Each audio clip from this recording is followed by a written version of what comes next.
3살 버릇 80까지 간다는 말이 있죠. 식습관도 마찬가지인데요. 최근 서구화된 식습관으로 인해 고열량 음식 섭취가 늘어나고 활동량이 부족해지면서 소화비만이 늘고 있다고 합니다. 네, 소화비만은 무엇이며 방치하면 어떤 문제가 생기는 걸까요? 오늘 내문보고서 시간에는 소화비만에 대해서 이야기를 나눠보겠습니다.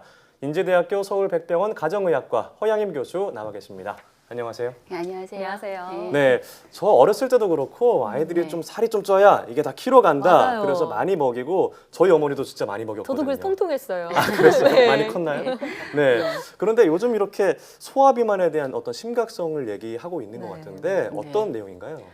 네, 교육부에서 발표한 2017년 학생 건강검사 표본 통계에 따르면 초중고 고등학교 학생들 가운데 비만인 학생들의 비율이 17.3%에 달했는데요. 네.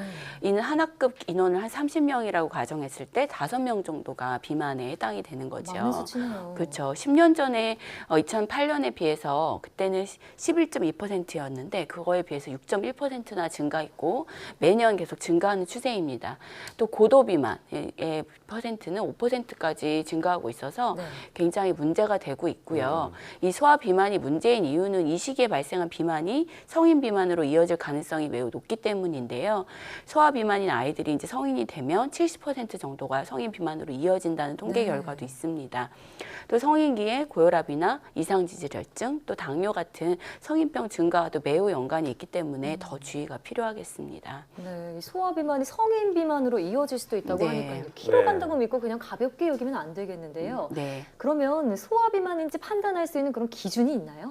네, 소화비만도 이제 기준은 있는데요. 성인처럼 성인의 경우에는 체질량 지수를 기준으로 해서 25 이상이면 비만이다 이렇게 판단을 하지만 아이들 같은 경우에는 성별 그리고 연령별, 신장별 표준 체중을 가지고 그 성장 도표를 비교해서 알아야 되기 때문에 사실 일반 분들이 직관적으로 알기가 어렵습니다. 그래서 이제 저희 연구팀에서 연구한 결과가 있었는데 이 비만도나 체질량 지수로는 판단하기 어렵기 때문에 키랑 허리둘레를 나눴을 때 이제 키랑 허리둘레 비율이 한 0.47 정도 이상이 되면 우리가 비만을 좀 의심하고 병원 진료를 받아보는 게 좋겠다 이런 결과가 있습니다. 아, 이게 네. 0.47이라는 수치가 초등학생 어린아이 기준인 거죠?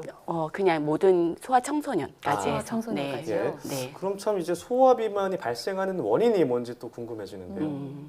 네, 사실 이제 비만이라는 거는 이제 명확하게 원인이 있지 않은 결국은 먹는 열량이 쓰는 열량보다 많아서 발생하는 이런 단순성 비만이랑 다른 특별한 원인 질환이 이미 있어서 발생하는 징후성 비만으로 나눌 수가 있는데요. 한 99% 이상이 사실 단순성 비만입니다. 네. 즉 과도한 열량 섭취와 또 운동 부족 그리고 또 유전적이나 환경적인 여러 가지 요인으로 인해서 발생할 수 있는데요. 사실 개인마다 비만해진 기전은 매우 다양하고 여러 가지 요인이 작용하기 때문에 비만이 있다면 여러 가지 요인들을 파악하고 그거에 대해 대처하는 것이 중요하겠습니다. 네. 또 이 비만이 가족적인 요인으로 인해 발생하는 그런 경우도 있죠. 그렇죠. 비만은 사실 가족력이 있다고 얘기를 하는데요. 그 이유는 이제 유전적인 성향도 공유하지만 식생활 습관을 공유하기 때문인데요. 부모 2명 중에 1명이 비만인 경우에 자녀는 한 40에서 60% 정도에서 또 부모 모두가 비만인 경우에는 자녀의 80%에서 비만이 발생하는 것으로 알려져 있습니다. 네. 징후성 비만은 사실 소화 비만의 이제 거기서 말씀 1% 정도를 차지하는데요. 원인 질환으로 이제 선천성 장애가 있거나 신경이나 내분비계 질환이 있을 때 나타날 수가 있고요. 네. 약물 치료의 부작용이나 정신질환 등이 있을 때 있을 수가 있습니다. 사실 이런 그 질환으로 인한 비만 같은 경우에는 성장 속도가 좀 감소하게 되는 특징이 있어서 자꾸 비만해지긴 하는데 키가 네. 잘 자라지 않을 때에는 예. 좀 이런 질병으로 인한 건지 아닌지 확인하기 위해서 반드시 병원 진료와 검사가 필요하겠습니다. 네. 네. 앞서 이 소화비만이 성인 비만뿐만 아니라 뭐 성인병 네. 이런 원인이 될 수 있다라고 하셨는데 네. 혹시 이것 말고 다른 질병의 원인이 될 수도 있나요? 네. 소아과학회에서 발표한 자료에 따르면 비만은 아이의 한 80% 정도에서 나이와 상관없이 이미 성인병으로 알려져 있는 고지혈증이나 지방간, 고혈압, 당뇨병 등의 합병증을 같이 가지고 있는 것으로 나타났습니다. 또 심한 비만일 경우에는 심장 기능에 이상이 나타나기도 하고요. 또 호흡장애 같은 것도 있을 수가 있습니다. 네. 또 살이 찌면서 지방이 증가하면 렙틴이라는 호르몬이 또 더 많아지는데 이게 호르몬, 여성 호르몬이나 남성 호르몬에 영향을 주면서 성조숙증이 나타나고 결국 체중 신장에 영향을 줄 수도 있다라고 보고가 되고 있고요. 예. 또 비만한 어린이들이 숨을 쉴 때 이제 가슴 근육의 팽창과 수축이 더 적어지면서 기관지염이나 천식 같은 이런 폐질환도 더 많이 생긴다라고도 네. 알려져 있고 사실 이런 육체적인 질환뿐만 아니라 이제 성장기의 사춘기 아이들이기 때문에 정신적인 문제까지 초래할 수가 있는데요. 네.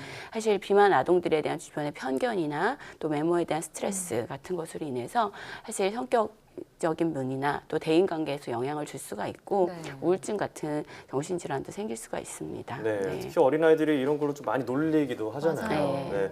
이렇게 소화비만으로 파생되는 영향이 정말 많군요. 네. 자, 그럼 이런 소화비만에 대해서 어떤 치료가 이루어지고 있나요? 네, 소화비만의 치료도 성인 비만이랑 마찬가지로 식이요법, 운동요법, 행동치료요법, 심리요법 같은 것이 이제 전체적으로 구성이 돼야 되는데요.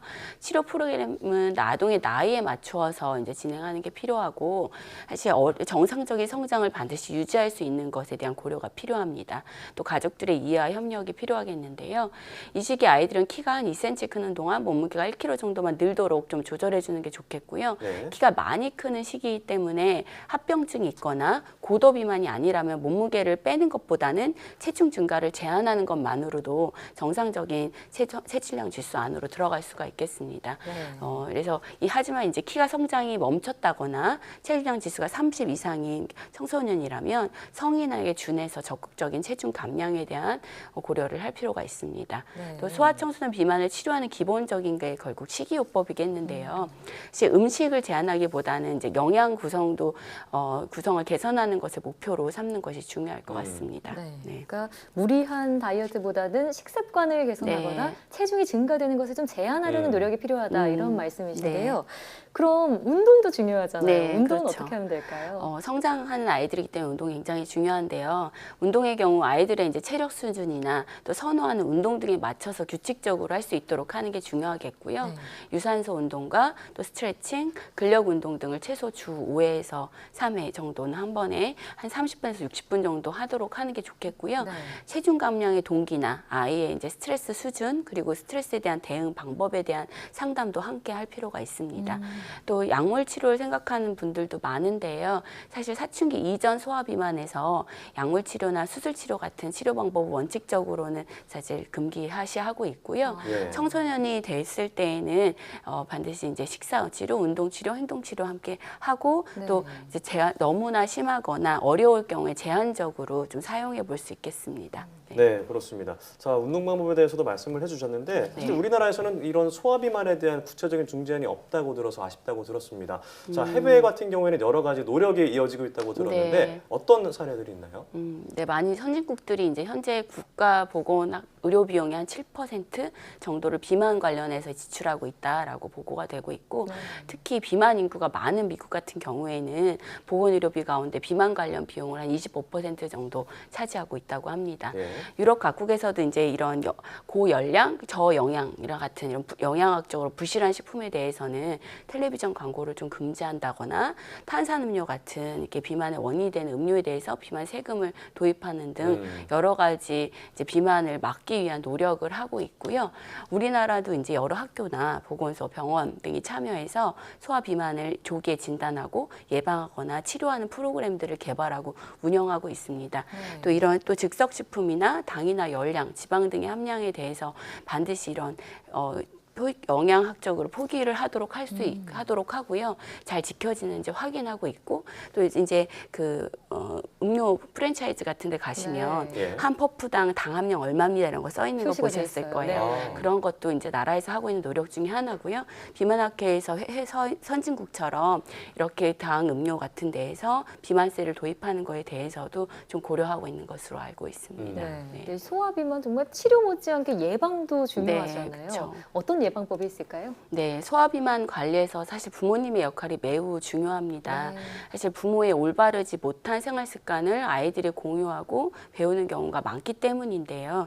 그래서 우선 부모님이 어떤 음식이 고열량, 고지방, 그리고 저영양 음식인지를 꼭 알고 계셔야 될 것 네. 같고요. 또 식품을 그러니까 구매할 때 포장지에 영양소 라벨을 읽는 습관을 가지고 식품을 좀 건강에 좋은 식품을 골라서 살 수 있도록 해야겠습니다. 네.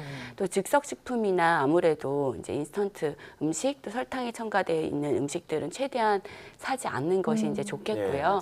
맞아요. 집에서 조리해서 먹는 음식이 아무래도 더 좋을 것 같습니다. 또 식사는 규칙적으로 가족이 함께 대화하면서 먹는 것이 결국 이런 비만을 예방하는 데 되게 중요할 것 같고요.